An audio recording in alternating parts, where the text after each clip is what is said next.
बिस्मिल्लाहिर्रहमानिर्रहीम। खेला किसने किया? नेशनल कॉन्फ्रेंस के साथ दगा हुआ या नेशनल कॉन्फ्रेंस ने दगा किया या एतमाद का वोट हासिल करने की जो कोशिश और एक तरह से जो इम्तिहान इत्तेहाद के लिए था, अलायंस के लिए ये इलेक्शन, वो नाकाम होता दिखाई दिया। ये कम से कम बीजेपी की चौथी सीट से जो जीत हुई है उस नशिस्त पर होने वाली वोटिंग बताती है।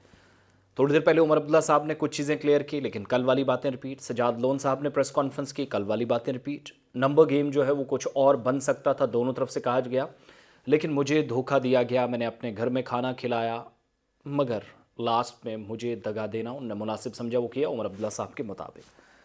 चौथी सीट जो थी, जो नेशनल कॉन्फ्रेंस के फेवर में जानी चाहिए थी नंबर्स के हिसाब से, अब नहीं गई, वो दूसरी बात। लेकिन ये जो चार अलायंस के एमएलएज हैं, आज़ाद उम्मीदवारों को लेकर भी तरह तरह की बातें पूछी जा रही हैं, सवालात पूछे जा रहे हैं, जो कल विक्ट्री साइन भी दिखा रहे थे जब उमर साहब के वो मुलाकात कर रहे थे रिजल्ट्स के बाद। नेशनल कॉन्फ्रेंस के कैंडिडेट इमरान नबी डार 28 वोट चाहिए थे, 27 तक भी पहुंचना मुश्किल, बल्कि 6-7 वोट जो कम पड़े उनको, वो कहाँ से उनको दगा लगा, यही तो असल कहानी है जो समझ नहीं आ रही है।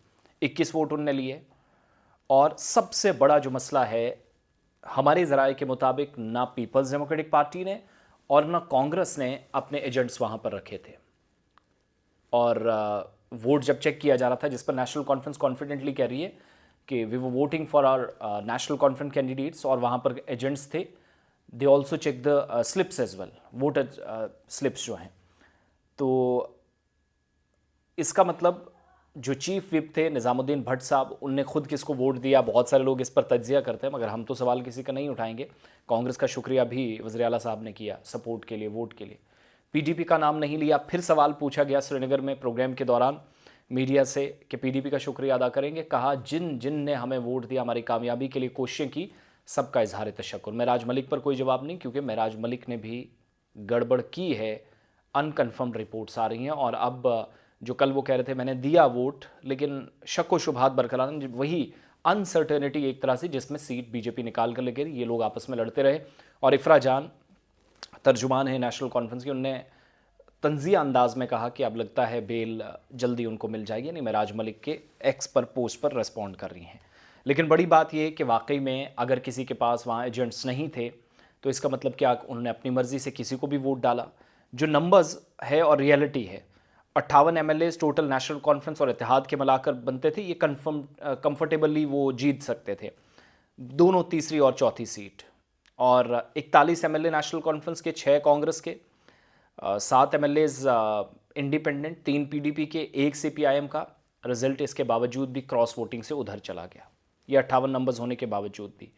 पहली सीट रमज़ान साहब ने जीती, दूसरी सजाद किचलू साहब ने, तीसरी सीट से शमी ओबराय साहब जीते, बीजेपी के अली मोहम्मद मीर हारे, उनके किचलू साहब को 57 वोट पड़े, और 29 वोट राकेश कुमार के फेवर में, जो बाद में इस राउंड के दौरान इनवैलिड भी करार दिए। 3 वोट जो इनवैलिड करार दिए गए उमर अब्दुल्ला साहब, उन पर भी, और नेशनल कॉन्फ्रेंस के खिलाफ जो वोट पड़ा है बीजेपी के फेवर में, उसको भी मशकूक जीत करार देते हुए कह रहे हैं कि यहाँ पर जवाबदेही होनी चाहिए। और उनमें भी अगर हिम्मत है, जिनने वोट दिया है सजाद लोन की तरह सामने आए, वो पहले से साइड हो गए, वो बीजेपी के खिलाफ नहीं जा सकते थे, तो उन्होंने वोट भी किसी और को नहीं दिया, ना उन्हीं को दिया, इसलिए वो पूरी प्रक्रिया से अलग हुए।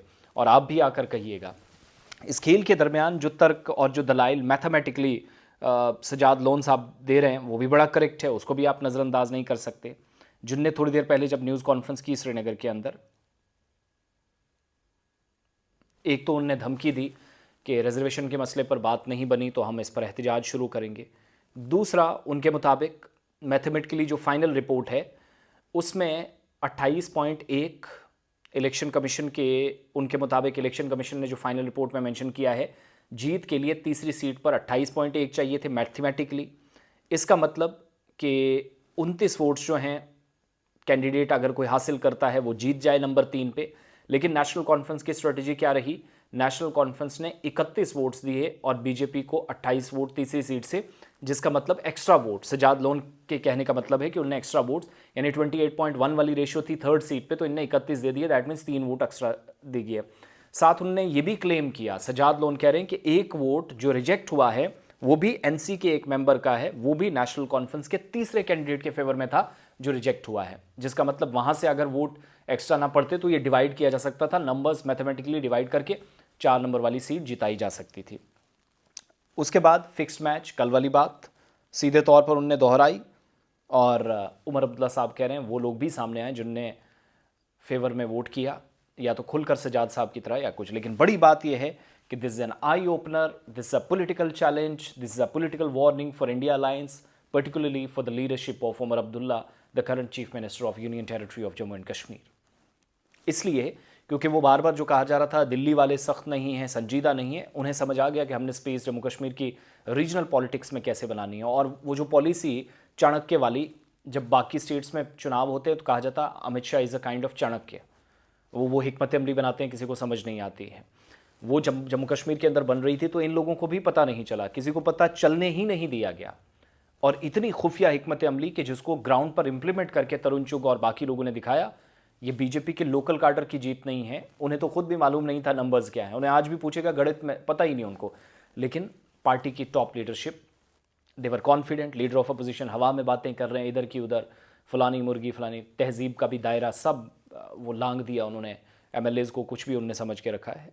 वकार, इज्जत, और इस लेवल पर बीजेपी डेमोक्रेटिक स्तर को ले गई या इस कामकाज के निज़ाम को, जिसको बहुत ऊपर ले जा सकती थी जितने नंबर्स हैं। लेकिन वही कि उन्हें एक सिटी बजती है दिल्ली से, उस पर काम करना है और नंबर्स का पता ही नहीं। और जब जीत गए तब वो कहा 4 नहीं 40। ये कहानियाँ बनानी होती है, लेकिन ये जो 4 नंबर्स गए हैं ये नेशनल कॉन्फ्रेंस के लिए इज़ अ रेड सिग्नल। खेल किसने किया है और कैसे, ये वक्त गुजरने के साथ साथ सबके नाम भी सामने आएंगे और खुद लोग, आज वैसे कोई चीज़ छुपती नहीं है। सो वेट एंड वॉच, क्लैरिफिकेशंस बहुत जल्दी आएंगी।